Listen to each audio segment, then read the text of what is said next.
harpooner? Yes, sir. 26 voyages. And ready to start with an exploring ship? Yes, sir. You are just the man I want. Here's the agreement on the side table. Shall I sign here? Asked the seaman, stooping over the table. I heard a click of steel and a bellow like an enraged bull.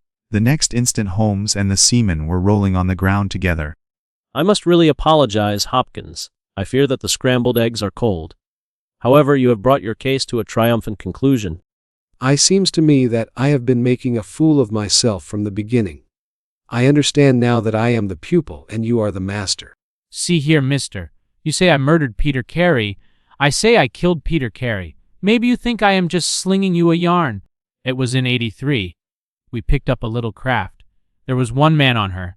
On the second night he disappeared as if he had never been. Only one man knew what had happened to him, and that was me, for I saw the skipper tip up his heels and put him over the rail in the middle watch. I guessed that he had done the deed for the sake of what was in that tin box. I found out where he was and down I went to squeeze him. Broke out at me with a great clasp knife. He had not time to get it from the sheath before I had the harpoon through him. I took the tin box, but when I examined it I found nothing but papers that I would not dare to sell.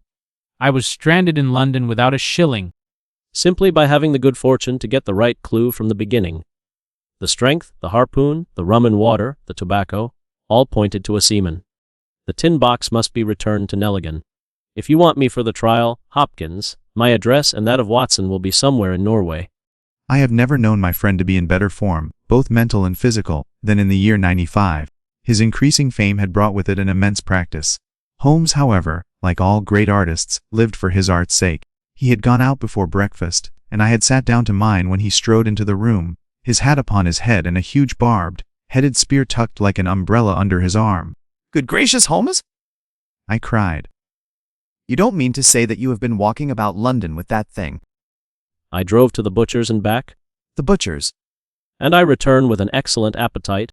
I have satisfied myself that by no exertion of my strength can I transfix the pig with a single blow. Perhaps you would care to try. Ah, Hopkins, I got your wire last night, and I have been expecting you. Come and join us. Failure, sir, absolute failure. You have made no progress? None. It's my first big chance, and I am at my wit's end. For goodness sake, come down and lend me a hand. The dead man, Captain Peter Carey, was 50 years of age. He was a most daring and successful seal and whale fisher. He was known as Black Peter, not only on account of his swarthy features and huge beard, but for the humors which were the terror of all around him. He had built himself a wooden outhouse. He called it the cabin. It was here that he slept every night. And there, in the middle of it, was the man himself. Right through his broad breast a steel harpoon had been driven, and it had sunk deep into the wood of the wall behind him. There was this tobacco pouch upon the table. Inside was PC on the flap. There was half an ounce of strong ship's tobacco in it. I have a notebook here. On the first page were written the initials JHN, and the date 1883. On the second page were the printed letters CPR. Try Canadian Pacific Railway. Then JHN are the only initials we have to solve. Stanley Hopkins led us to the outhouse. Someone has been tampering with it. I could swear that these marks were not here yesterday evening. It is very probable the person will come again. It will be our fault if we are not there to receive him. 2:30 had chimed when a stealthy step was heard. The man was trying to force the lock. Then a match was struck. The nocturnal visitor was a young man, frail and thin. He was dressed like a gentleman. He returned with a large book, one of the logbooks. Hopkins' hand was on the fellow's collar. Now, my fine fellow, who are you, and what do you want here? First of all, what is your name? It is John Hopley Nelligan. What are you doing here? Can I speak confidentially? No, certainly not. Did you ever hear of Dawson and Nelligan? You mean the West Country bankers? They failed for $1 million, ruined half the county families of Cornwall. Exactly. Nelligan was my father. It has always been said that he stole all the securities and fled. It is not true. He started in his little yacht for Norway. We believed that he and the securities were at the bottom of the sea. I discovered some time ago that some of the securities had reappeared on the London market. The original seller had been Captain Peter Carey. He had been in command of a whaler, which was due to return from the Arctic seas at the very time when my father was crossing to Norway.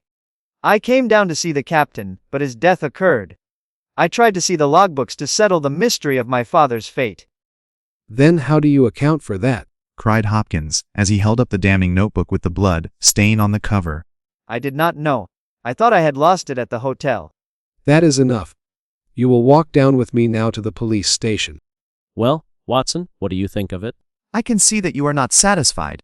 Oh yes, I am perfectly satisfied. Stanley Hopkins's methods do not commend themselves to me. One should always look for a possible alternative. It is the first rule of criminal investigation. Excellent, Watson. Just write a couple of messages for Meek Sumner, shipping agent. Send 3 men on to arrive 10 tomorrow morning. Basil. I could not imagine a more complete case. Young Nelligan went down to Woodman's Lee, quarreled with Peter Carey, and killed him with the harpoon. Have you tried to drive a harpoon through a body? I spent a whole morning in that exercise. It requires a strong and practiced arm. Do you imagine that this Mike youth was capable of so frightful an assault? No, Hopkins, it is another and more formidable person for whom we must seek. The first who entered was a little man named James Lancaster. The second was a long, dried-up creature named Hugh Pattons. Holmes dismissed them both. The third applicant was a man of remarkable appearance. A fierce bull-dog face was framed in a tangle of hair and beard.